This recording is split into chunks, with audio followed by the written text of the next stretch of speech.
Hello la Focus On Family, j'espère que vous allez bien par la grâce de Dieu, que vous, vos proches, vos familles se portent bien par la grâce de Dieu. Et Dieu vous aime tellement, nous aime tellement, qu'il a disposé de ce temps afin qu'on puisse faire ce nouveau numéro de Parlons-en en compagnie de son serviteur, le pasteur Aaron. Comment allez-vous, pasteur? Très bien, mon frère Junior. Voilà, c'est toujours aux éclats, bonne mine. Voilà, on est toujours bien maquillé par la maison Glow de Paris. Oui. Écoute, beaucoup demandent, mais c'est quoi la maison Glow de Paris? Allez dans les réseaux sociaux, vous trouverez, elle est partout.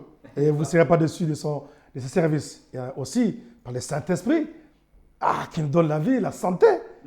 Et bien voilà, donc, pourquoi toujours en bonne mine? Ah ben, ravi de vous voir en bonne mine. Et vraiment, dans cette vidéo, nous allons aborder des termes qui sont relativement importants.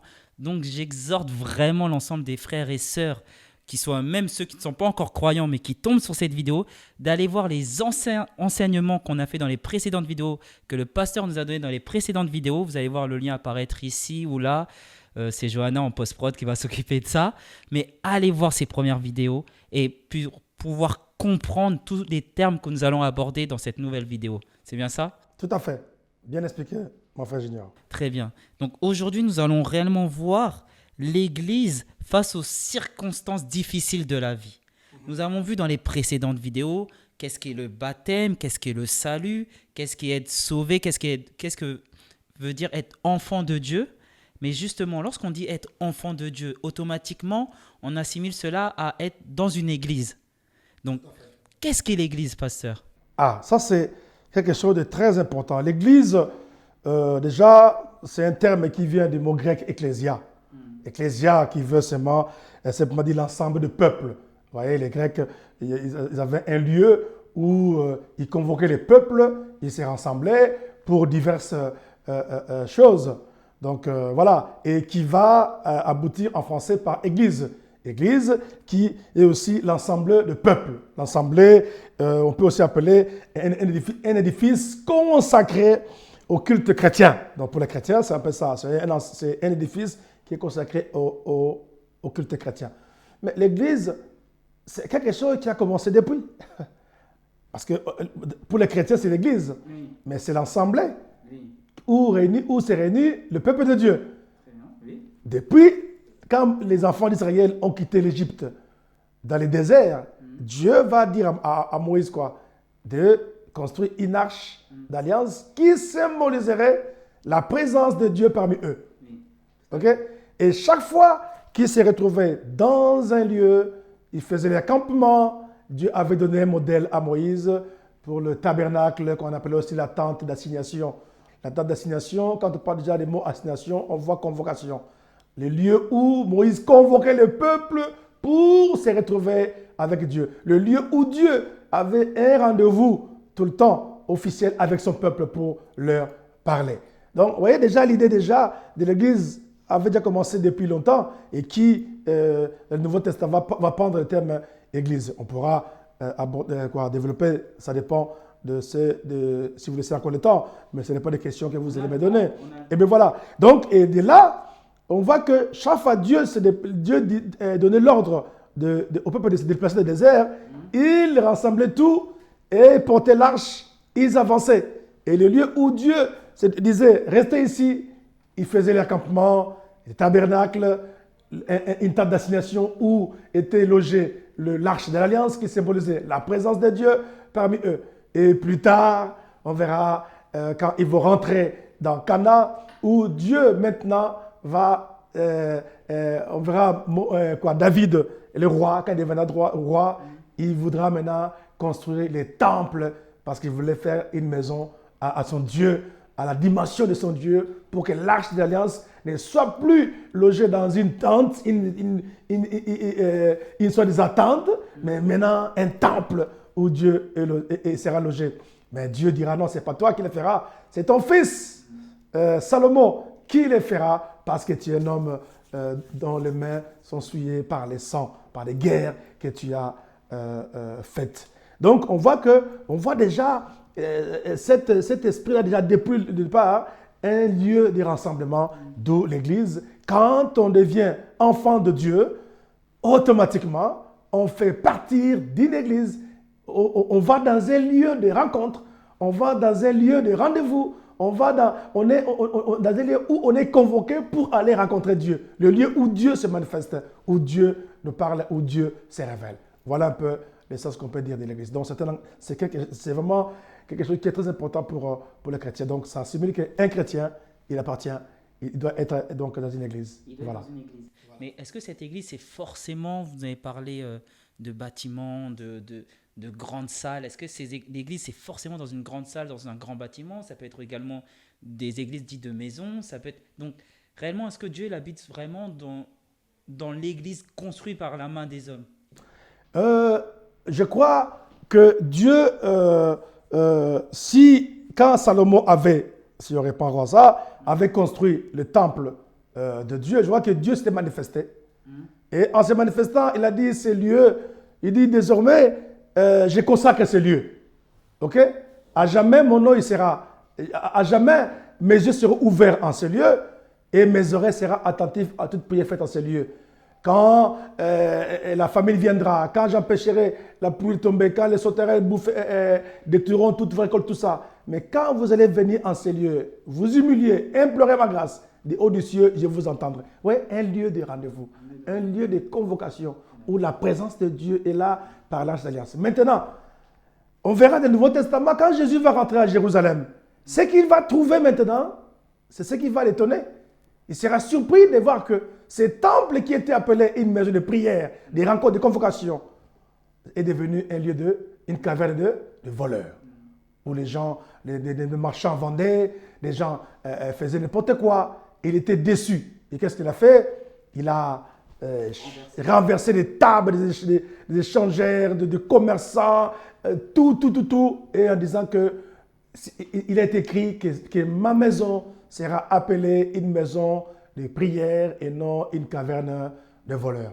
Voilà un peu cette image de l'église avait changé un peu, les bâtiments avaient changé un peu de sens. Et c'est pourquoi Christ dira, quand il avait rencontré la femme samaritaine, voilà, dans le puits de Jacob, en disant que ça ne sera plus ni sur cette montagne, ni à Jérusalem. Mais l'heure est venue, et l'heure viendra et déjà venue, où les vrais adorateurs adoreront le Père en esprit et en vérité. Donc, à ce moment-là, les bâtiments peuvent être là, c'est toujours un lieu de rendez-vous, un lieu où on rencontre Dieu. Mais Dieu n'habite pas des bâtiments. Parce qu'il a même dit ça dans sa parole. Dieu n'habite pas des maisons construites par des hommes. Mais Dieu habite des maisons que lui-même a construites. C'est quoi cette maison? C'est ce que nous sommes. On verra les tabernacles avaient 3 parties. Le parvis, le lieu saint et le lieu très saint. Et qu'est-ce que nous voyons en nous? Nous aussi, nous sommes tripartites. Nous avons le corps, l'âme et l'esprit. Donc, vous voyez, donc si on pouvait, dans les très saints, les sacrificateurs pouvaient rentrer en contact avec Dieu dans ces lieux, nous aussi, par l'esprit. Donc, c'est notre lieu très saint où on peut aussi rentrer en contact avec Dieu. Nous sommes déjà les temples de Dieu. C'est pourquoi il me dit, nous sommes les temples de Dieu. Donc, nous ne nous appartenons pas à nous-mêmes, mais nous sommes les temples que Dieu a construits où Dieu habite. Maintenant, c'est pourquoi Jésus dira, là où 2 ou 3 sont réunis en mon nom, je suis là. Cela veut dire qu'il ne met pas en cause l'église bâtiment, mais il veut aussi nous montrer que l'église bâtiment, ce n'est pas seulement le lieu où moi, Dieu, je me manifeste. Là où 2 ou 3 s'accordent à mon nom, je suis aussi avec eux. C'est une église. Mais l'église n'est pas seulement un bâtiment, l'église est devenue aujourd'hui une église spirituelle, on peut dire, et une église où les gens peuvent se rencontrer, ça peut être l'église des maisons. C'est pourquoi on verra les disciples, ils ont plus développé l'église des maisons que le temple, parce que le temple était déjà détruit. Donc Dieu a permis que le temple soit détruit pour montrer que les bâtiments peuvent être là ou ne pas être là. Moi, j'habite pas là, mais moi, j'habite là où des maisons que moi-même j'ai construites, car quelqu'un reçoit Christ comme Seigneur et Sauveur, il devient le temple de Dieu. Et quand ces personnes-là se retrouvent entre 2 ou 3 dans la prière, voilà le temple où Dieu est parmi eux. Voilà un peu cette image. Donc, être l'église, quand on devient enfant de Dieu, est assimilé à une église, certes, par rapport déjà à la personne lui-même qui a accepté Christ, il devient une église. Et quand il se retrouve à 2 ou 3, il forme maintenant la maison de Dieu. Comme aussi les bâtiments. Donc, on peut être dans un bâtiment, on peut être dans une église de maison, on peut être dans un endroit, dans un désert, où on se retrouve à 2 à 3, et on parle de Jésus, c'est une église où le Christ est présent. Très bien. Et justement, nous voyons aujourd'hui, nous vivons des circonstances ne serait-ce que par rapport au Covid, on a vécu tout ce qui est confinement ou autre. Et justement, quand l'Église est amenée à vivre des circonstances difficiles, liées au monde ou à la société ou tout autre, est-ce que cela a un impact? Est-ce que cela affecte réellement l'Église ou pas? Est-ce que tu peux un peu répondre parce que je... Est-ce que cela peut affecter l'Église dans la façon, dans sa marche, comment elle doit se consacrer à Dieu, dans la façon dont les frères et sœurs doivent réellement être conduits par le Saint-Esprit? Est-ce que les circonstances de la vie de tous les jours, les circonstances difficiles de la vie, peuvent amener justement à l'Église de ne plus réellement suivre la volonté du Seigneur? D'une manière ou d'une autre, oui, c'est possible. Parce que les circonstances difficiles, on peut le décrire dans le sens où ça peut être, pour moi, ça peut être des guerres, ça peut être la famine, ça peut être des difficultés, ça peut être des maladies, ça peut être actuellement peut-être la pandémie. Les circonstances difficiles peuvent affecter l'Église, bien sûr. Parce que l'Église, c'est un lieu de rassemblement des peuples de Dieu, comme on a dit tout à l'heure. Si les circonstances sont devenues difficiles, automatiquement, ça affecte l'Église. Parce que qui compose l'Église? Mais ce sont les personnes nées de nouveau, des disciples, des chrétiens, comme il m'a appelé. Mais moi, j'aime appeler des disciples. C'est ceux-là qui composent l'Église. Si ces gens ne vont pas dans les bâtiments, l'Église aussi n'a pas de sens. Donc, si les situations deviennent difficiles, on a vu ça, il n'y a même pas à aller plus loin, dans cette pandémie qui a frappé le monde, comment l'Église a connu des moments difficiles, comment beaucoup d'Églises ont fermé les portes. Parce que ce sont les fidèles qui viennent prier, les disciples, en priant, ils participent aussi pour l'œuvre de Dieu. Mais maintenant, il n'y a plus, personne ne peut sortir. Personne ne peut se retrouver en communauté. Il faut éviter voilà, tout ce qu'on a connu comme des gestes barrières qui empêchaient à ce que les gens se retrouvent dans un endroit, la promixité ou la proximité. Tu vois, deux mots presque différents, mais qui parlent la même chose. Donc, tout ça, ça montre que si il y a des conditions deviennent difficiles, ça affecte l'Église. Voilà. Donc l'Église, quelque part, dépend et est tributaire des fidèles qui viennent dans les locaux pour prier. Maintenant, si les situations deviennent difficiles, qui va venir dans ces locaux? C'est qu'on a connu. Les gens ne pouvaient plus venir dans les églises parce qu'il ne faut pas être beaucoup. Il y a des gestes barrières qui empêchaient et on a vu les bâtiments se fermer. Et il y a eu pas mal aussi d'églises, de maisons qui ont été créées et d'autres, voilà, les systèmes de prière en ligne qu'on voit aujourd'hui. Donc, c'est clair que quand les conditions deviennent défavorables, l'église, quelque part, est infectée et voilà, est touchée. Clairement, l'église bâtiment. L'église bâtiment. Mais justement, l'église est touchée. Mais quelle attitude, doit-elle adopter face déjà au monde et face aussi également à elle-même, l'église, quand elle est touchée par ces circonstances? Ah, ça c'est très important aussi, parce que l'église est un bâtiment.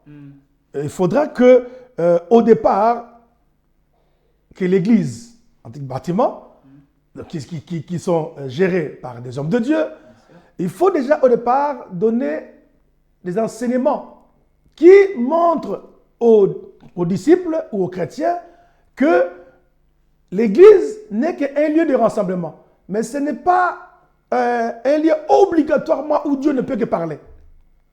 Dieu, quand on vient dans l'église bâtiment, c'est l'assemblée de tout le monde qui fait que Dieu soit avec nous. Ok? Parce que Dieu, on a dit qu'il habite dans les maisons que lui-même a construites. Mais quand on finit le culte, chacun se retire, Dieu aussi part avec chacun. Dans le vrai bâtiment, la vraie église, c'est d'abord nous-mêmes. Il faudra que le pasteur ou les dirigeants des églises enseignent ça aux fidèles. Pour que les fidèles sachent Parce que dans l'idée des gens, beaucoup de gens, le fait que les églises soient fermées, beaucoup aussi avaient perdu la foi. Ça a reculé leur foi. Ça a reculé la foi. Parce que pour eux, Dieu ne se trouve que dans les églises, dans les bâtiments. Alors que ce n'est pas ça. On peut fermer les églises même à vie. Mais Dieu n'est pas fermé. Parce que Dieu est à chacun de nous. C'est à chacun d'entretenir l'église que lui-même il est. Ou elle est, ça dépend. Donc, pour pouvoir être en harmonie ou en communion, tu vois, des mots qui reviennent, avec Dieu. La communion et la relation dont on a parlé dans les vidéos précédentes sur le salut. Donc, quand on est enfant de Dieu, il y a et la relation et la communion. Chacun doit entretenir ces choses-là. On peut être l'église des bâtiments, mais si chacun n'entretient pas sa relation et sa communion avec Dieu, mais Dieu n'est pas là. D'accord. Donc on peut très bien aller à l'église chaque dimanche, mais si on n'entretient pas la relation personnelle qu'on a avec Dieu, ça ne sert à rien. Ça devient un lieu seulement d'habitude. L'église est église car chacun est en relation, en bonne relation et en bonne communion avec Dieu. Et quand 2 ou 3 seront ensemble, Dieu est là avec eux. Et quand l'église finit, cette rencontre finie, chacun part chez lui, Dieu ne reste pas, il part avec chacun d'entre nous. Parce que nous sommes l'église vivante de Dieu. Chacun est une église vivante par rapport à Dieu. D'accord. C'est un peu ce que vous nous avez prêché aujourd'hui, désolé. Hein. Comme vous avez dit, aujourd'hui, ne serait-ce que même en Afrique, hein, on voit qu'il y a une course, on va dire, à échalote de « moi, je veux construire mon église, moi, je veux construire mon église ». Alors qu'on oublie la mission première, c'est de faire en sorte que la personne née de nouveau ait cette communion avec Dieu. Avant toute chose, avant de penser à construire mon église. C'est bien ça? Voilà. Ce qui est plus important, c'est d'abord de comprendre que... parce que si on voit aujourd'hui les nombres d'églises qui naissent au Congo, parlons que du Congo, un peu le pays que nous connaissons. L'Afrique, un peu, c'est... Voilà. Mais parlons aujourd'hui du Congo pour ne pas toucher d'autres... Voilà. Les églises, le nombre d'églises qui naissent au Congo, on dira, pourquoi les mal ne font que s'amplifier? Plus il y a d'églises, plus il y a de mal. Plus il y a la corruption. La corruption, des choses, des empoisonnements, des autres... Tu dis, mais ce n'est pas possible. C'est quelque part, il y a un problème. C'est quelque part, ce n'est pas les bâtiments qui vont changer les choses. C'est vraiment la relation ou les relations de tout le monde, de chacun, et les communions, ou simplement la relation et la communion de chaque enfant de Dieu, chaque disciple avec Dieu. C'est ça qui est d'abord primordial. Si nous rétablissons ces choses-là, où chacun rétablit sa relation et sa communion avec Dieu, c'est alors que les bâtiments auront des valeurs. Mais si ces choses n'existaient pas, à quoi sert le baptême et pourquoi les bâtiments? Dieu, ça manque. Il s'en manque. Parce que pour Christ, les bâtiments, il dit, ma maison serait appelée une maison de prière. Mais qu'est-ce qu'on a fait aujourd'hui, cette maison de prière? Donc, ce n'est pas les bâtiments qui est plus important, mais d'abord entretenir la relation et la communion individuelle avec Dieu. Et maintenant, quand on va se retrouver dans un lieu de bâtiment, Dieu est là avec nous. Dieu est content de nous. Très bien. Mais par contre, si l'Église échoue justement à faire face à ces circonstances, quelles sont les raisons premières? J'ai compris que ça peut être peut-être parce que les gens n'ont pas été enseignés sur la relation, sur la communion. Mais justement, l'Église a échoué à faire face aux circonstances. Quelles sont les conséquences après demain? Les conséquences peuvent être énormes. Peuvent être énormes parce que l'Église est censée être un lieu de rendez-vous. Mais si maintenant les lieux de rendez-vous que Dieu a donné à son peuple pour qu'il soit parmi eux, a changé,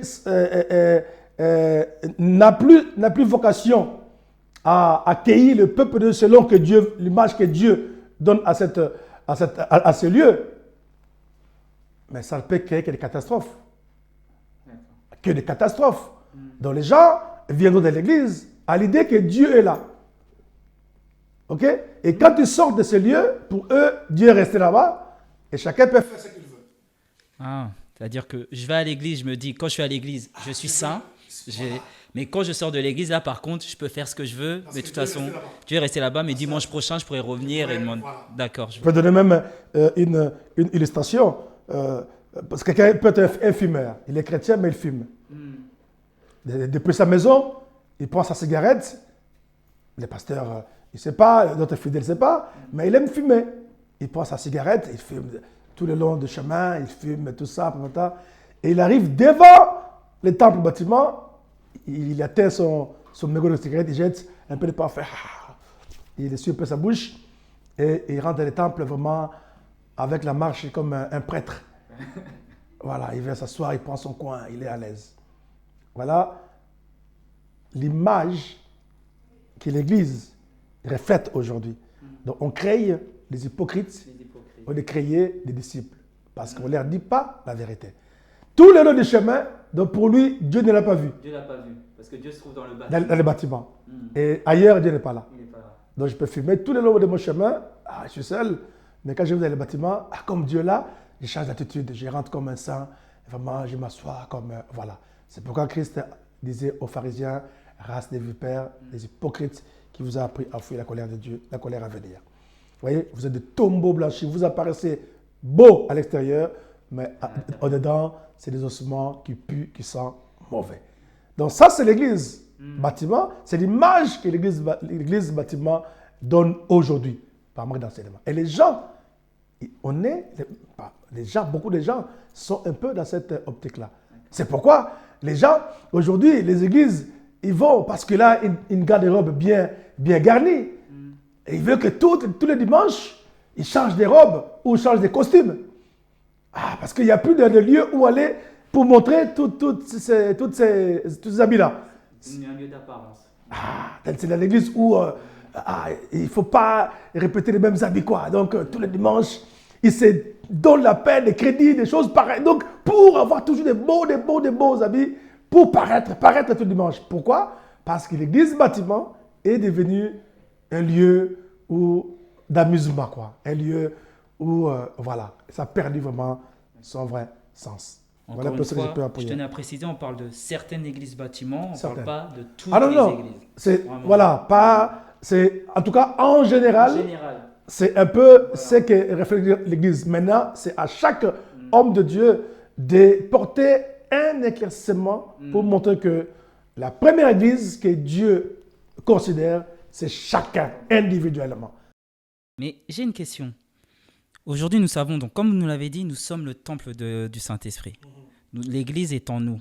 Mais aujourd'hui, par exemple, il y a bon nombre de personnes qui ont été déçues justement par ces églises bâtiments qui disent « Ah ben, vu que je suis le temple du Saint-Esprit, ben, je peux me retrouver tout seul chez moi, je prie, je n'ai pas besoin d'aller dans une assemblée, je n'ai pas besoin d'aller dans une église. » Or, même certaines églises, ces églises bâtiments ont un rôle à jouer quand même dans la vie du croyant. Mais c'est grave. C'est très grave, vous qui nous écoutez là-bas. Pourquoi? Parce que dans Hébreux 10, 25, on verra ça, où c'est écrit « N'abandonnons pas nos assemblées, comme c'est la coutume de quelques-uns. Mais exhortons-nous réciproquement, d'autant plus que nous voyons le jour du Seigneur s'approcher. » N'abandonnons pas nos assemblées. N'abandonnons pas nos lieux de culte. Pourquoi? Parce que notre croissance spirituelle en dépend. Parce que rester seul dans la maison, mais tu ne peux pas croître. Tu peux lire la Bible toute seule. Bon, c'est bien. Tu peux prier. C'est des bonnes choses parce que tu es le temple de Dieu. Mais tu es seul. Tu ne croîtras pas. OK? Donc, nous devons savoir une chose. Quand les morceaux de bois sautent ensemble dans un feu, ils brûlent ardemment. Mais une fois séparé chaque morceau de bois à côté, qu'est-ce qu'on remarque? Le feu de chaque morceau commence à s'éteindre, à diminuer, jusqu'à s'éteindre, carrément. Parce qu'on ne peut pas grandir dans la foi en restant tout seul à la maison. C'est pourquoi l'idée de l'église, ecclésia, le lieu, les rassemblements de peuple, qui est l'église pour les chrétiens, c'est les lieux où on se rencontre, où on partage de foi. Même si Dieu n'habite pas des maisons construites par les hommes, mais cette maison-là, c'est les lieux de rendez-vous que nous avons fixés avec Dieu, où nous avons fait alliance avec Dieu pour que Dieu vienne nous rencontrer à cet endroit-là.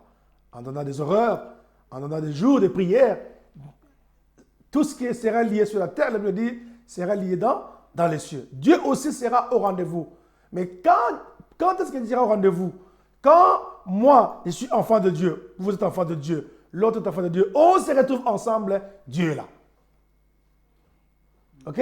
En ayant un endroit où Dieu vient nous parler, où on écoute la parole de tous ensemble, où on s'exhorte mutuellement, on s'encourage mutuellement, on se soutient dans la foi. Si ma foi commençait à baisser, grâce à votre foi et à la foi des autres ou de l'homme de Dieu, par des prédications, par des témoignages, ça augmente la flamme de ma foi. Or, rester seul à la maison, je ne pourrais pas avoir cette flamme de foi qui augmentera. Peut-être par des circonstances, des problèmes, ma foi risque de baisser parce qu'étant seul, qui va m'encourager? Donc, le bâtiment est toujours important. Si on parle du bâtiment dans le sens où a perdu son sens parce que Jésus était déçu de voir qu'en rentrant à Jérusalem, il s'est dirigé vers les temples tout de suite. Pourquoi? Parce que les temples qui étaient les lieux de rencontre, lui aussi voulait aussi aller adorer son Dieu dans ces temples. Mais arrivé là-bas, déçu voir que les temples qui étaient prévus comme maison de prière est devenu une caverne de voleurs, comme nous avons dit. Mais on ne doit pas abandonner nos assemblées, on ne doit pas abandonner l'église bâtiment, parce que ça reste les lieux de rencontre avec Dieu.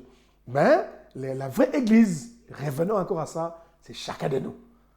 La vraie église, c'est là où Dieu lui habite. C'est chacun de nous. Et c'est nous qui formons maintenant cette église-là. Bâtiment, quand nous rentrons dans l'église, c'est là où Dieu est avec nous. Et la vraie aussi église, c'est l'église spirituelle. Là, il faut vraiment aussi épingler sur ces points. Église universelle, c'est cette église qui regroupe tous ceux qui sont nés de nouveau. Vous pouvez être chez vous, tel est chez lui, l'autre est chez lui, dans la prière, même par les moyens d'aujourd'hui. Ça peut être par les moyens téléphoniques, par les moyens des applications, des réunions. Aujourd'hui, on en a pas mal de choses. On se retrouve ensemble dans la prière. C'est la maison de prière. C'est la maison de prière.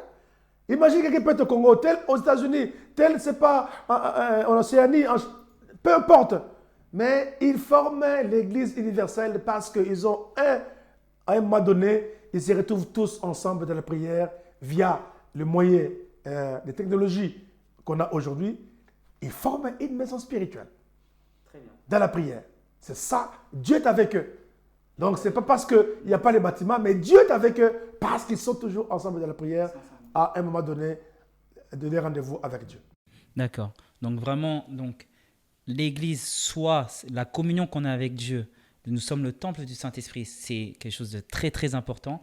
Mais de la même façon, se réunir dans une église, on va dire bâtiment, c'est très important pour l'exhortation mutuelle, pour qu'on puisse raffermir parfois la foi d'un frère ou d'une sœur qui a diminué. Ça permet réellement de se retrouver en communion avec des frères et sœurs et d'exhorter, d'exalter notre foi.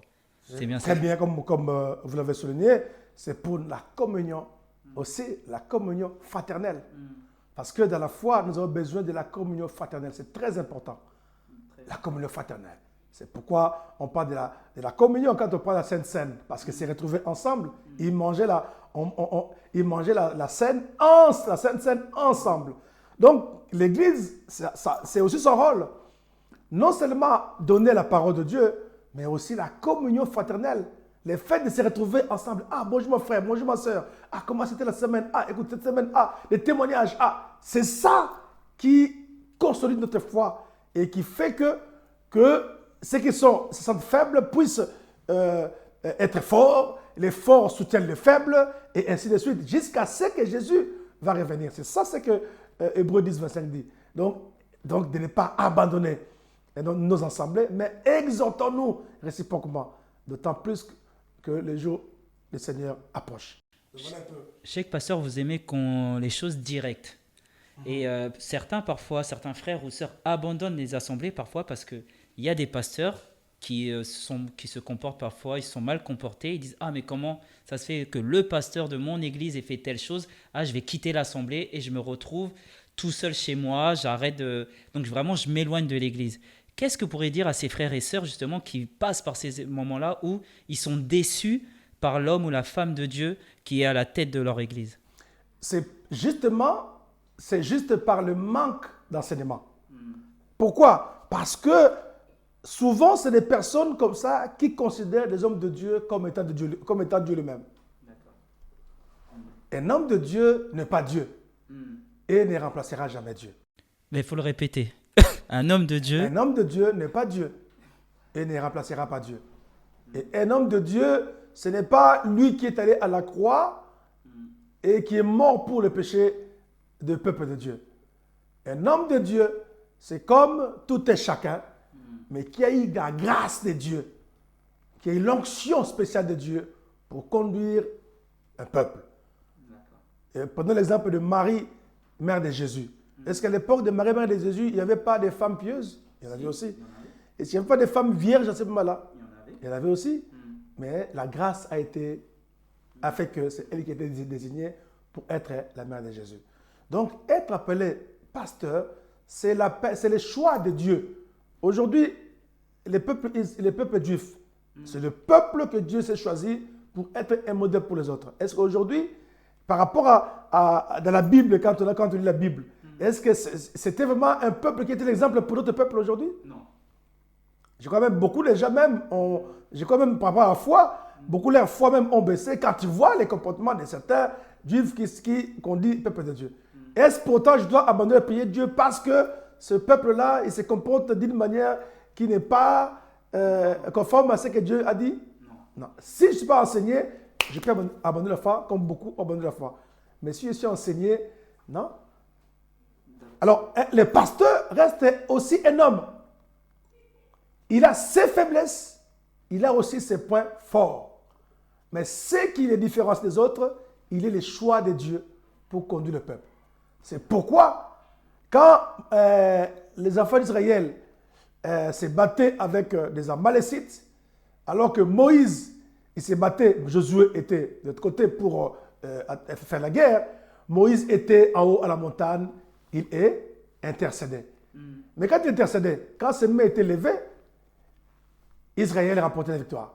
Mais quand ses mains s'est fatiguées, la victoire changeait de camp. Et quand Aaron et Our ont remarqué cela, qu'est-ce qu'ils ont dit? Ils sont allés tout de suite, chacun tenant les bras, l'un à gauche et à droite, pour maintenir les mains de Moïse levées. Pourquoi? Jusqu'à remporter la victoire. Pour dire que même si c'était le choix de Dieu Moïse, mais là, il est aussi un homme qui a aussi ses côtés des faiblesses. Il fallait que les hommes viennent pour le soutenir. Donc ce n'est pas parce que nous avons un pasteur qui est là, qui nous conduit, qui est là, mais il est aussi un homme. Il a aussi des faiblesses. C'est pourquoi nous voyons aujourd'hui les scandales dans les milieux chrétiens, qui ne sont pas seulement les pasteurs, hein, des chantres, tous ceux qui sont élevés en dignité dans l'œuvre de Dieu. Ce sont les cibles aussi que les diables visent. Parce que s'ils les touchent, ils touchent tout le monde derrière. Mais maintenant, si le peuple derrière n'est pas enseigné, leurs yeux sont braqués que sur l'homme qui est le pasteur. Donc ils attendent à ce que le pasteur soit vraiment le saint. Ah, ça c'est grave. Donc le pasteur, dès qu'il va faire, il va tenir compte de tous les mots qu'il va prononcer, tenir compte de tout ce qu'il va faire. Sinon, dès qu'il fait ça, ah, moi je ne prie plus. Tu as vu ce que le pasteur? Attends, le pasteur a dit ceci. Donc on risque d'interpréter tout le pasteur comme si c'était un ange qui nous conduit. Ce n'est pas un esprit, c'est un humain. Il a besoin aussi d'appui, d'être soutenu par la prière, parce que c'est un homme. C'est lui qui est plus visé, menacé, parce que si lui, il tombe, derrière, s'ils ne sont pas enseignés, tout le monde disparaît. On a vu quand Jésus était arrêté. Qu'est-ce qui s'est passé? Ils se sont apeurés, ils sont tous fuis. Ils ont fui. Chacun a repris l'autre la pêche, l'autre peut dire, ah c'est fini. Donc si lui l'arrêtait, nous, chacun s'est caché quelque part, tout ça. Donc c'est si on touche la tête, tout derrière est effondré. Donc voilà un peu, il faut que les gens enlèvent cette image-là que le pasteur, il doit toujours être, on donne trop, on demande trop au pasteur, Et c'est là aussi, c'est aussi, entre parenthèses, c'est aussi une fuite de responsabilité.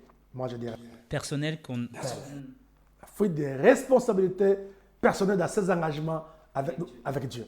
On veut porter ça à un homme qui est appelé le pasteur. Donc, tout ce que, si moi je fais ci, parce que le pasteur a fait ça, c'est pourquoi moi je. Ah, c'est facile. c'est très facile même. Mais si chacun dit, Non, ma façon de me conduire, ça m'engage moi d'abord avec Dieu. Ça dépend Mais pas du pasteur. pas des pasteurs. Là, ça va changer. Et les pasteurs est là comme conducteur que Dieu a mis devant moi pour me montrer la voie à suivre. Mais si le pasteur prêche, je dois aussi vérifier dans la Bible si ce que le pasteur a dit est vrai. C'est conforme à la parole. Comme les Juifs des Bérets. Ils vérifiaient chaque fois les Écritures, chaque fois qu'ils écoutaient la parole de Dieu, pour voir si ce qu'on leur disait était vrai. Voilà. Que de faire porter le chapeau qu'à une seule personne, que lui doit être saint, lui doit être toujours bien, lui doit être patata, et c'est ce qui rend les pasteurs, beaucoup de pasteurs hypocrites. D'accord. Mais une autre circonstance qui Je vais m'appuyer s'il faut, pour ne pas oublier, hein. Excuse-moi, allez-y. ce qui fait que beaucoup de pasteurs deviennent hypocrites. Parce que eux aussi, au lieu de casser cette image-là, au lieu d'empêcher ces choses-là en disant la vérité aux gens, ils veulent aussi paraître comme étant saints. Donc ils veulent paraître plus saints que saints. Pour satisfaire Les fidèles qui viennent à l'église et ils oublient de leur dire que non. je suis qu'un homme. Il ne veut pas leur dire ça. Et d'où ça, le danger, c'est quoi? C'est qu'il ne peut pas, lui, il me porter toutes ces charges-là. Et soit ça finira par aller dans son encontre et ça peut, au jour au lendemain, voilà, être une bombe à retardement et détruire l'église. Donc on ne doit pas oublier, il y a une chose très importante que vient de nous dire le pasteur, c'est pas le pasteur qui a donné sa vie à la croix. N'oubliez vraiment pas ça. Le pasteur n'est pas Dieu, c'est pas le pasteur qui a donné sa vie à la croix. Et ne fuyons pas nos responsabilités personnelles dans notre relation qu'on a avec Dieu.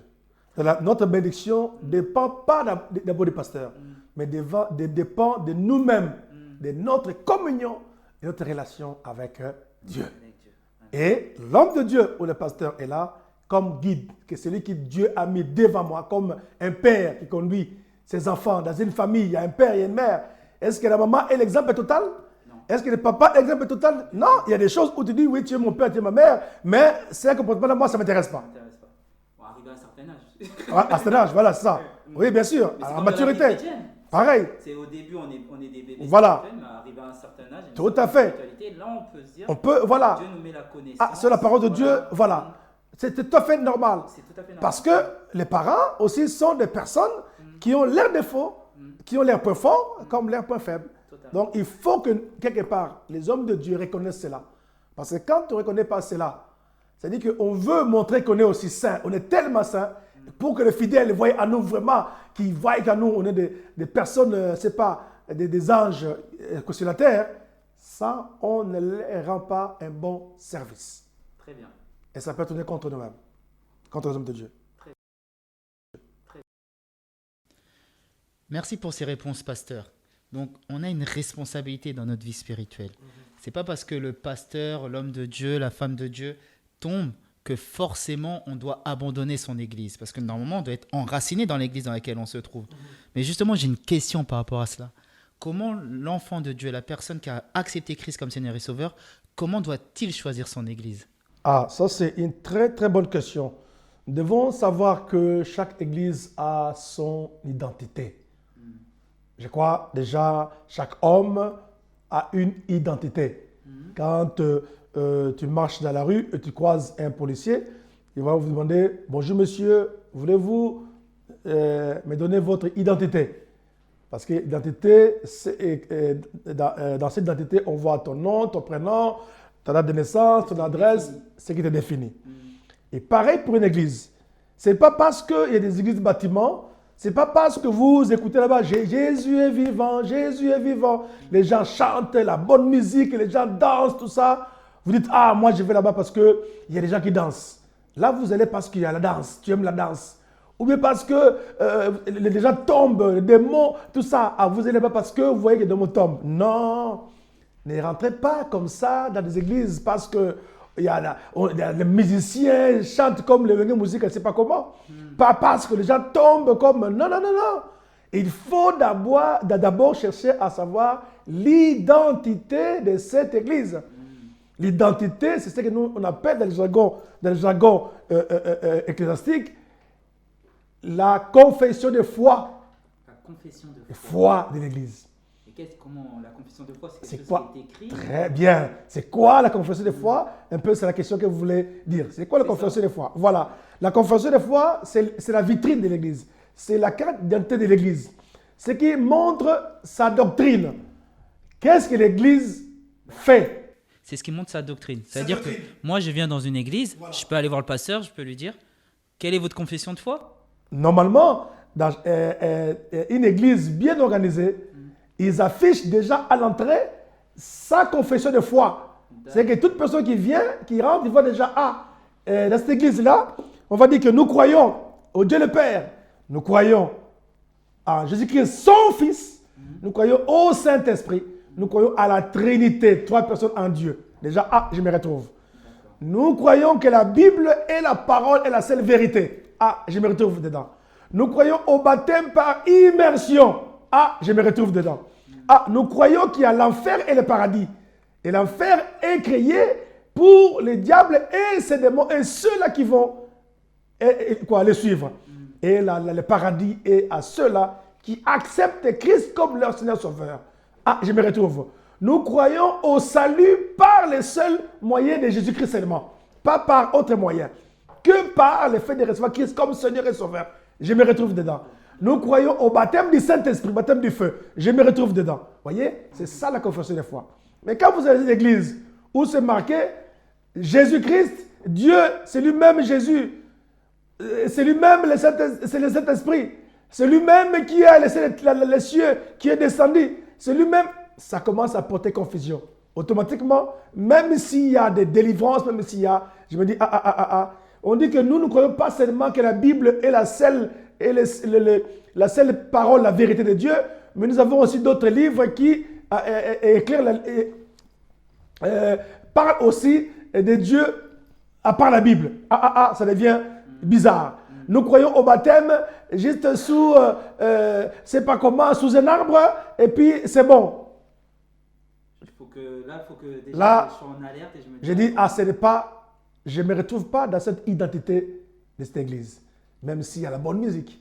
Mais beaucoup de gens ne font pas cas à ça, ne s'intéressent pas à cela. Eux, la seule force, c'est quoi? Le seul intérêt qu'ils ont, c'est quoi? C'est trouver un endroit où on se retrouve en communauté, où là-bas, on danse tellement. L'ambiance, je ne te dis pas. Et les mamans se rassemblent, ils ont des uniformes. Le papa, il y a ceci. Là-bas, il y a tout le temps des fêtes. Là-bas, je ne te dis pas, c'est vraiment... Mais tu peux te retrouver dans une assemblée de démons. Parce que tu ne cherches pas à savoir quelle est l'identité qui définit cette église-là. D'accord. Ça, c'est très important. C'est ce qu'on appelle la confession de foi. Si tu n'es pas affiché, il faut demander au pasteur, quelle est la confession de foi de votre assemblée? D'accord, donc on peut demander, mais comment, lorsqu'on demande, on va obtenir une réponse forcément, mais comment discerner justement? Comment on fait pour discerner que oui, cette confession de foi, pourrait me plaire, pour être la bonne confession de foi pour mon cheminement spirituel? Comment on fait pour discerner cela? Mais vous le verrez facilement, vous rentrez dans une église, vous écoutez la parole. Tout message, toute prédication, ou tout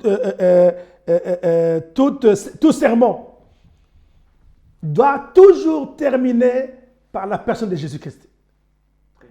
On peut aller de gauche à droite, on peut explorer la Bible, on peut dire tout ce qu'on veut, mais à la fin, ce message-là doit amener quelqu'un au salut. C'est-à-dire qu'il doit finir toujours par la personne de Jésus pour amener quelqu'un au salut. Ça, c'est déjà une bonne chose. Mais quand il y a des prédications qui va de gauche à droite, mais qui ne terminent nulle part, c'est-à-dire que ça n'amène pas quelqu'un au salut, c'est de la distraction. Déjà. Et des deux, il y a plus de comment je peux dire, il n'y a pas d'enseignement pour faire grandir le peuple de Dieu. OK? Et les pasteurs, c'est pas comme un gourou. Un gourou, c'est celui qui a une domination sur les gens tels que les gens, comme s'ils sont emprisonnés. Lui-même, il se prend comme on est revenu dans le... Comme Dieu. Tout à l'heure, il se prend comme Dieu. Il se prend pour Dieu, comme Dieu. Voilà. Et c'est lui qui a voilà. Donc, les contrôles, on peut dire. Les contrôles dans les familles. il contrôle les familles même des fidèles, il contrôle même leur façon de vivre, donc il contrôle toutes choses. Et souvent, c'est les sectes où les gens tombent dans les pièges. Donc il y a un peu pas mal quand même de choses, mais le plus important, c'est d'abord connaître la confession de foi. N'allez pas n'importe où par plaisir. Oui, vous savez, le fait qu'on soit en Europe, les gens veulent vivre en communauté. Les Africains, voilà, veulent vivre en communauté, chacun selon le pays où il vient, ils veulent se retrouver ensemble, tout ça. Pourquoi? Parce qu'on a ces besoins. On a laissé des fois nos parents loin, on a laissé nos familles. Je parle bien des immigrés qui viennent ici, dans ce sens-là. Okay? On veut se retrouver ensemble. Et dans cette façon de se retrouver ensemble, cela nous amènera même à comprendre ce qui amène aussi l'Église à ne pas émerger dans le sens de l'œuvre de cet esprit, mais plutôt dans le sens de choses terre à terre ou charnelles, parce que c'est des habitudes. On ramène nos habitudes dans les églises, nos coutumes, notre culture dans l'église, et on met de côté peut-être un peu cet esprit, et on commence à vivre. L'église est devenue un lieu de rencontre, juste pour nous rencontrer, et voilà, faire des fêtes, des uniformes, changer des uniformes, faire ceci, cela, et de fête en fête, et ainsi de suite, ça devient ce qu'on appelle communément, ce n'est pas les musiques à lingala, mais en français, c'est des risques, je ne sais pas comment je peux dire quoi, des tontines. Voilà. Des tontines, voilà. D'accord. Et juste une petite aparté, le pasteur a dit quelque chose de très très important, que chaque prédication où la finalité n'est pas Jésus-Christ, c'est une prédication, on va dire, d'esthétique. Voilà. Et juste une aparté, c'est la même chose pour les musiques chrétiennes que nous écoutons. Si on écoute une musique chrétienne où il n'y a pas le nom du Seigneur Jésus-Christ qui est dit, ne serait-ce que plusieurs fois, à maintes reprises, ce n'est pas une musique chrétienne. Dire que Dieu et pas Jésus-Christ, ce n'est pas dire que c'est une musique chrétienne. On doit entendre le nom de notre Seigneur et Sauveur Jésus-Christ. Revenons à la vidéo. Merci mon frère, très bien. Vous avez parlé de Dieu, vous avez parlé de Jésus-Christ et vous avez parlé du Saint-Esprit. Vous avez parlé du Saint-Esprit comme si c'était une personne. En fait, pourquoi je vous dis ça? Parce qu'il y a bon nombre de personnes qui vont nous suivre aujourd'hui qui vont dire mais c'est qui le Saint-Esprit? C'est une personne, c'est un esprit. Pourquoi est-il si important dans la vie chrétienne?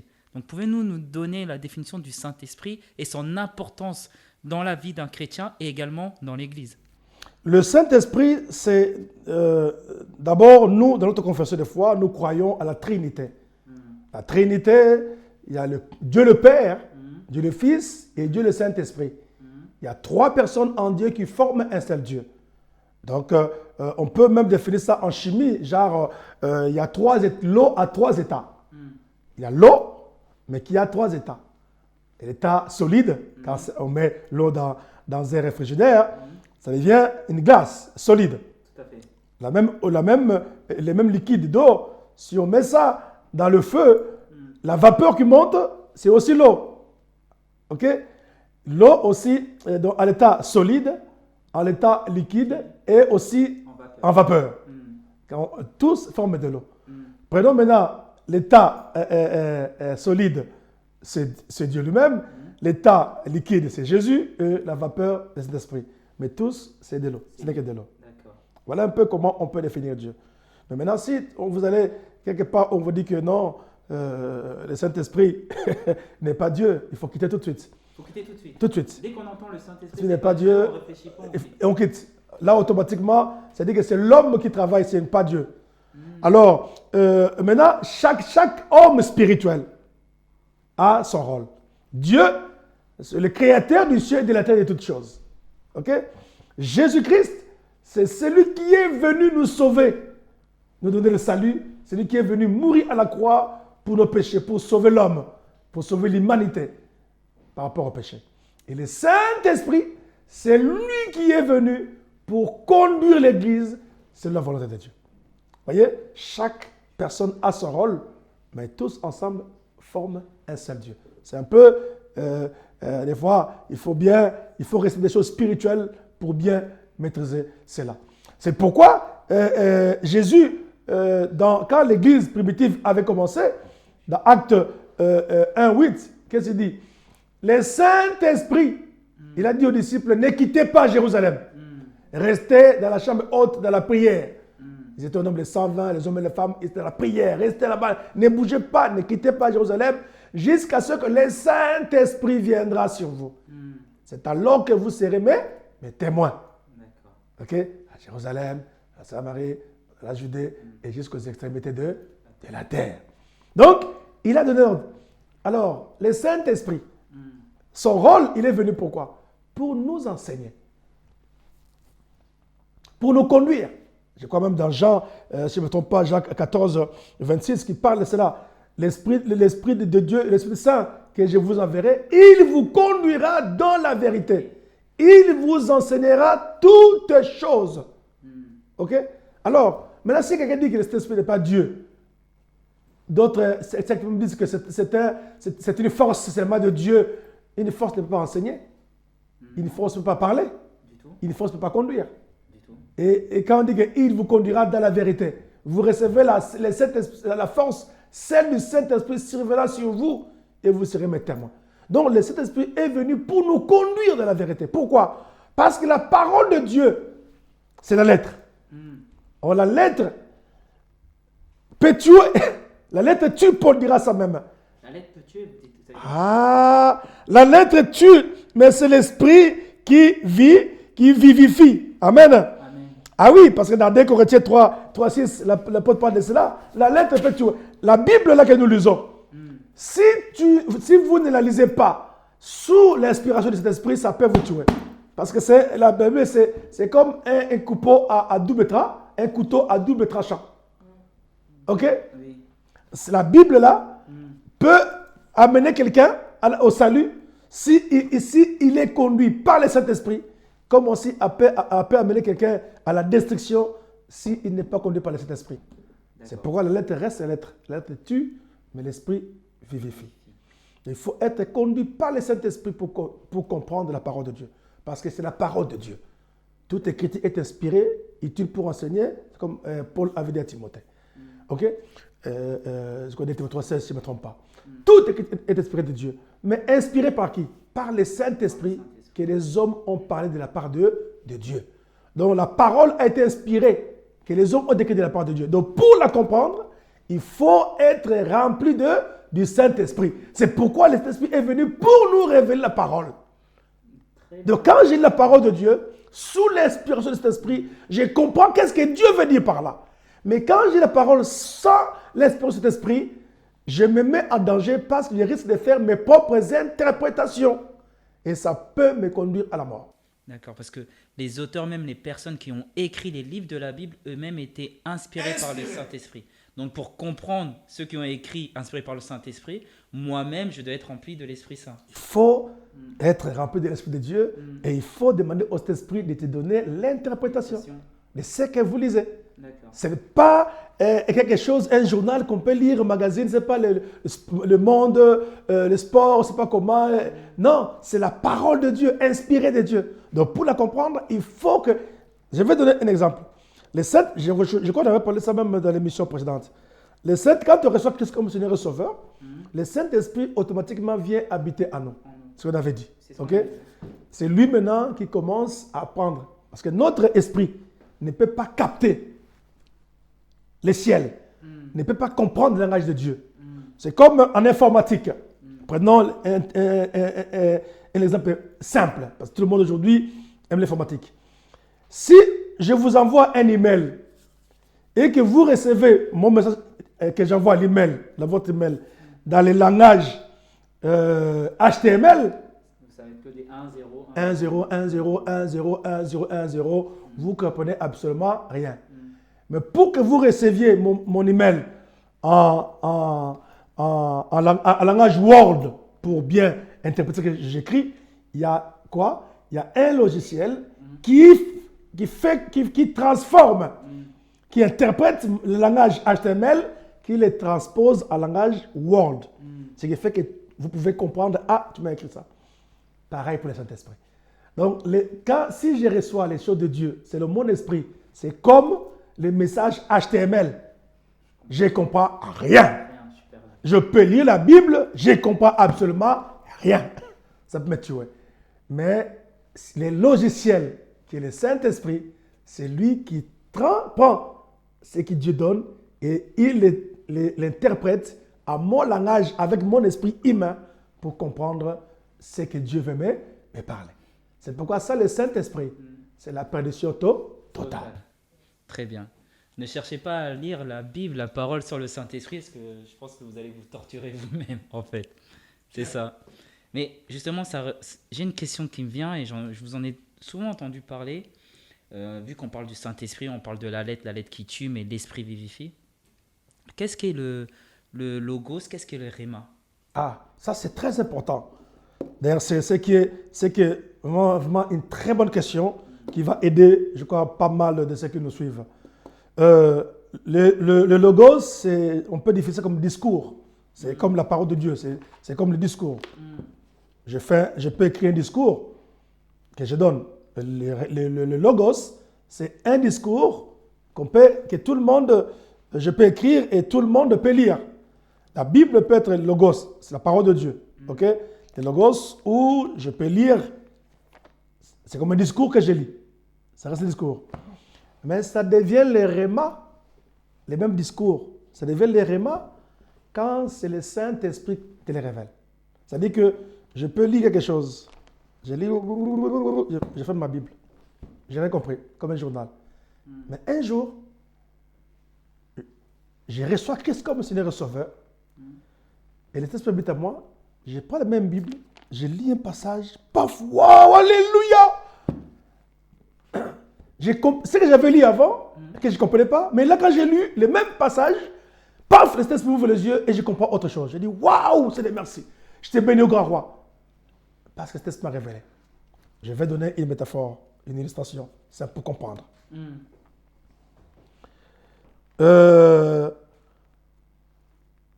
Pierre, quand il était dans les bateaux, quand Jésus a dit, après avoir accompli le miracle où il y a eu 5000 hommes, sans compter les femmes et les enfants, qui avaient mangé du pain et des poissons, des jeunes qui avaient deux pains, et donc 2 poissons et 5 pains, et qu'il fallait nourrir tout le monde. Jésus a dit, les disciples dit, il n'y a rien à manger, qu'est-ce qu'on renvoie les gens? Jésus a dit, donnez-leur même à manger. Il a multiplié les pains, ils ont mangé, il y avait 12 paniers qui étaient restés. Après, quand c'est fini, il a dit aux disciples, allez de l'autre côté. Hein? Allez de l'autre bord. Et lui est resté.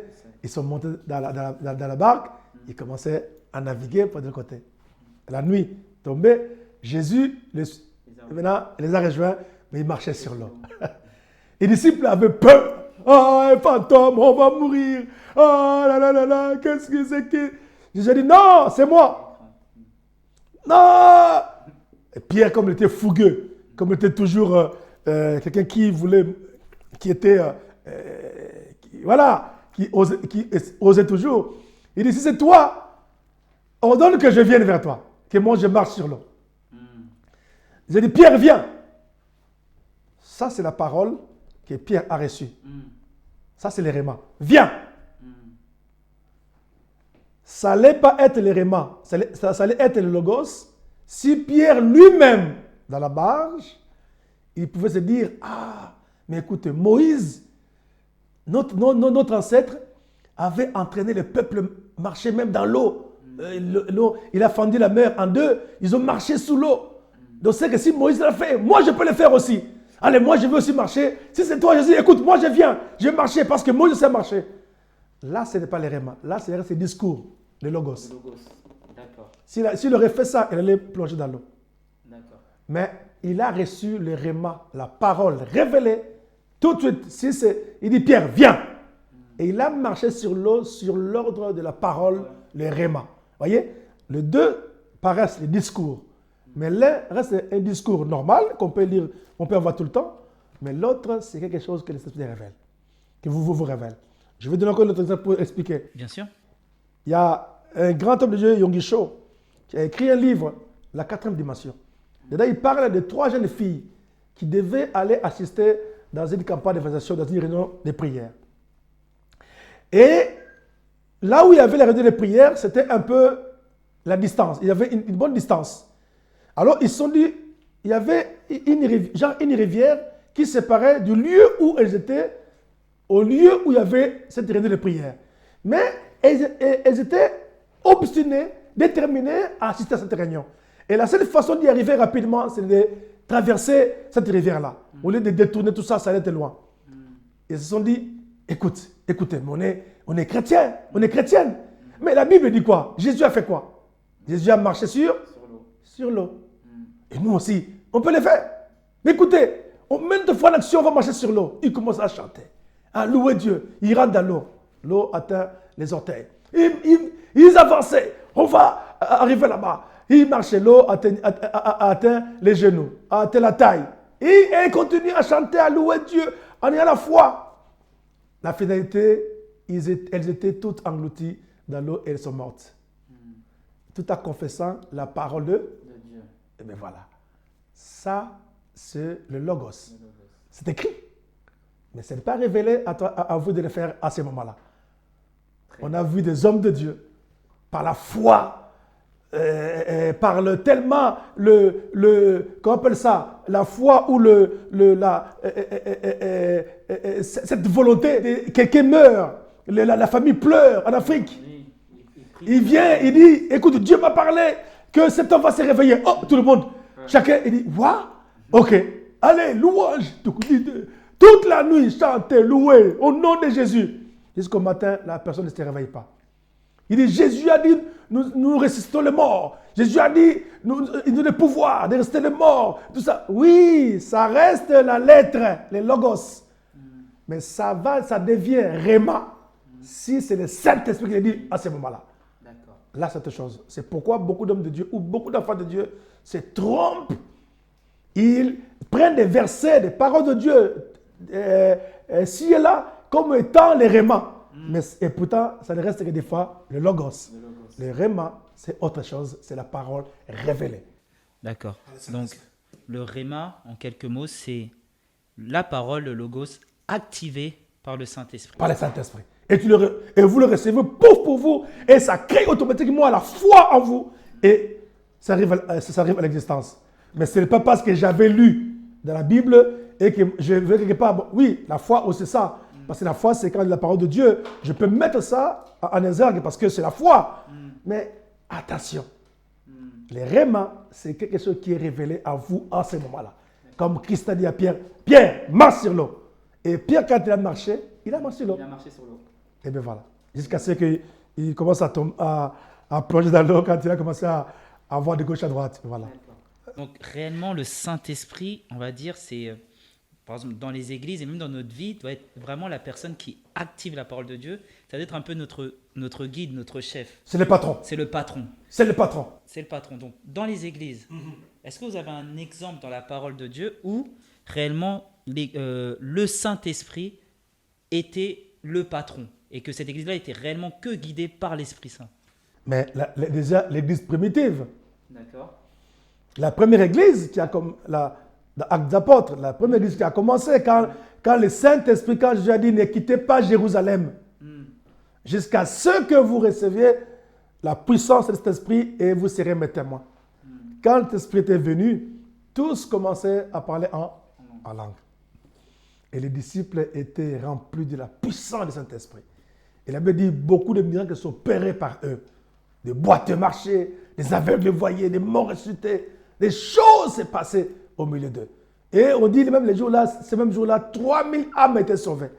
Et des délivrances s'opéraient. Et l'église s'est croissée de plus en plus parce que le Saint-Esprit était à l'œuvre. Donc le Saint-Esprit, c'est vraiment le patron. Et le Saint-Esprit, c'est quoi? La parole de Dieu peut vous dire A, mais le Saint-Esprit peut vous dire B. Vous suivez le Saint-Esprit qui est la parole. Je vais donner un exemple.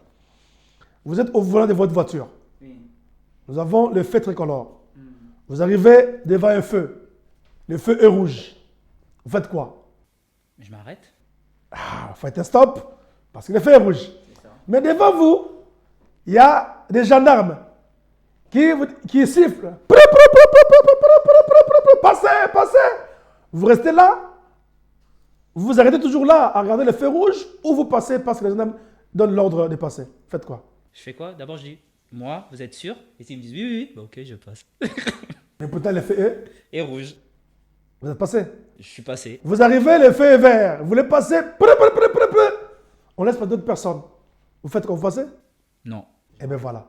Le feu tricolore, c'est comme la parole de Dieu. Les gendarmes, c'est comme le Saint-Esprit. Ah, La parole peut dire oui.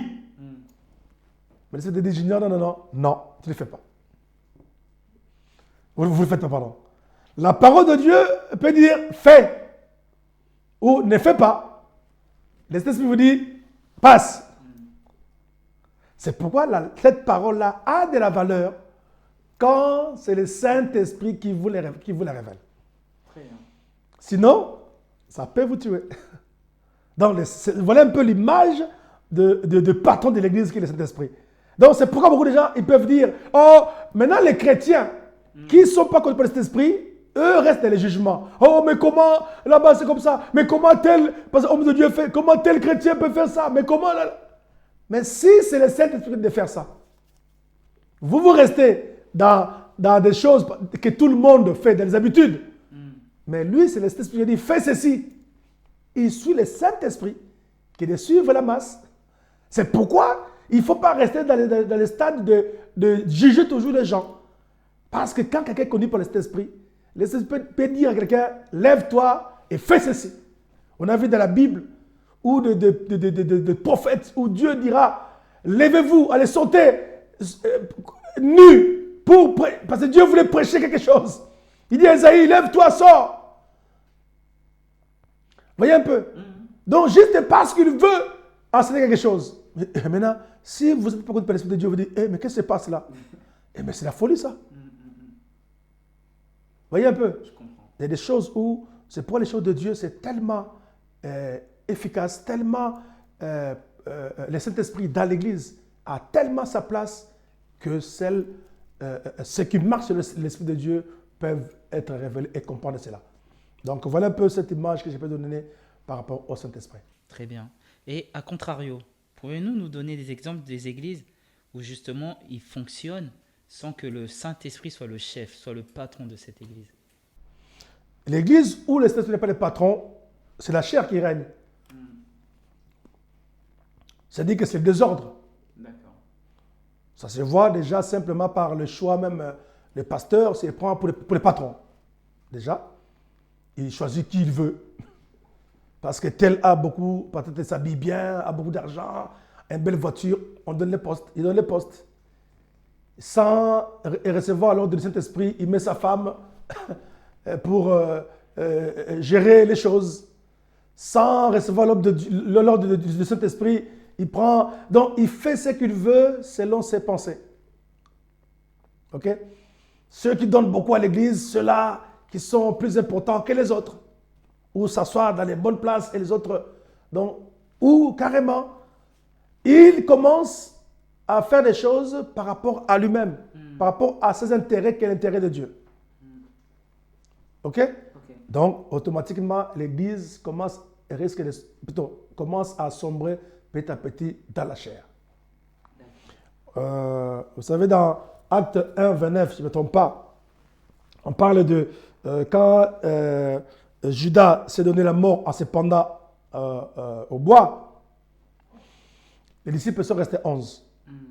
Il fallait qu'un autre les remplace. Pierre va faire ce discours dans Acte 1, 29. Que voilà, nous étions 12 quand on a commencé à faire le Seigneur. Mais un de nous est parti après avoir trahi le maître. Mais il y a d'autres disciples dans l'ombre qui ont été avec nous depuis jusqu'à aujourd'hui. Il nous faut un autre parmi eux pour remplacer à Judas, pour qu'on retrouve le nombre de 12. Il y avait deux personnes. Il y avait des qui parlent de Joseph, qu'on appelle Barsabas, et Matthias. Pierre, il pouvait dire, j'ai choisi Barnabas ou Matthias comme je veux. Mais non, il a dit, il a demandé à Dieu, toi qui connais le cœur, choisis entre les deux qui peut remplacer. Et pourtant, Christ lui a donné la clé de l'église. Il a dit, je vous donne, tu es Pierre, mais sur Pierre, j'ai bâti mon église. Je vous donne la clé. C'est que vous lierez sur la terre, sera lié au ciel. Quel pouvoir! Donc, à Pierre, il peut faire ce qu'il veut parce qu'il avait le pouvoir. Mais pour faire les choix, il s'est remis à Dieu dans la prière pour chercher qui de deux Dieu choisit pour remplacer Judas. Mais aujourd'hui, les églises, ce n'est pas ça. Ça peut être une église où le pasteur, c'est lui qui fait les choix comme il veut. Si le pasteur n'est pas là, c'est sa femme qui contrôle toutes les choses. Et si ce n'est pas sa femme, c'est fils, ou c'est cela, ou c'est fille, ou patata. C'est vraiment une entreprise locale, familiale, entreprise de la famille. Donc, automatiquement, les choses, voilà. Donc, le Saint-Esprit peut se retirer facilement et c'est quoi qui rentre? Les désordres. Pourquoi? Parce que ce n'est plus conduit par le Saint-Esprit, mais le pasteur fait ce qu'il veut de lui-même. C'est pourquoi je ne contredis pas les églises où les hommes de Dieu, la plupart, ils mettent leurs femmes, après eux, c'est sa femme ou les enfants. Je ne suis pas vraiment chaud dans ça, moi personnellement. Parce que quand Dieu appelle, il appelle l'homme, il n'appelle pas automatiquement la femme pour remplacer l'homme. Sauf si cet homme de Dieu-là, ils se sont rencontrés avec la femme, le deux dans les ministères. La femme au ministère, l'homme au ministère, là c'est différent. Mais si ce n'est que le mariage où un homme de Dieu rencontre une femme, comme tout le monde peut rencontrer une femme, faisons attention à cela. C'est souvent l'un des éléments qui peut sombrer l'Église, où l'Esprit dit, écoutez, comme vous voulez diriger les choses par vous-même, moi je fais quoi? Je me retire un peu, faites comme vous voulez. Parce que je ne vois pas ma place à ce moment-là. OK? Donc, et puis tant de désordres charnels qui peuvent aussi entrer dans l'Église, tant d'autres des choses, voilà. Donc, il y a tellement de choses qui peuvent aussi amener à ce que cet esprit soit là, mais il ne fait plus rien. Et c'est l'homme maintenant qui conduit les choses à sa manière. D'accord. Donc, on voit vraiment à quel point le Saint-Esprit, que ce soit dans notre vie, dans notre relation personnelle avec Dieu, mais également dans l'Église, doit être le patron. Par exemple, on a parlé de l'apôtre Pierre, qui a une place particulière dans l'Église. On peut voir l'apôtre Pierre avant qu'il ait reçu le Saint-Esprit, où il a renié 3 fois Jésus-Christ, et après qu'il ait reçu le Saint-Esprit, il est parti jusqu'à se sacrifier, à donner sa vie pour le Christ. Donc réellement, on voit que le Saint-Esprit peut transformer réellement la vie d'une personne lorsqu'on laisse réellement qu'il soit le guide, le contrôle, le chef de sa vie. Tout à fait. Tout à fait. Il faut aimer. Il faut désirer être rempli du Saint-Esprit. Oh, c'est très important. Parce que c'est lui qui nous révèle la pensée de Dieu. C'est lui qui nous fait rentrer dans le programme de Dieu. Parce que c'est lui qui connaît Dieu et nous le révèle. C'est pourquoi il vient habiter en nous. Pour que nous soyons capables d'interpréter le langage de Dieu, comme j'ai dit par rapport à l'informatique. Comprendre ce que Dieu veut. Sinon, on risque de faire de nos pensées les pensées de Dieu. Et conduire des choses, selon nos pensées, on dit c'est Dieu. Et ça, c'est grave. Donc, on ne peut pas servir Dieu, ni conduire l'œuvre de Dieu seul dans la chair. C'est impossible. C'est très clair.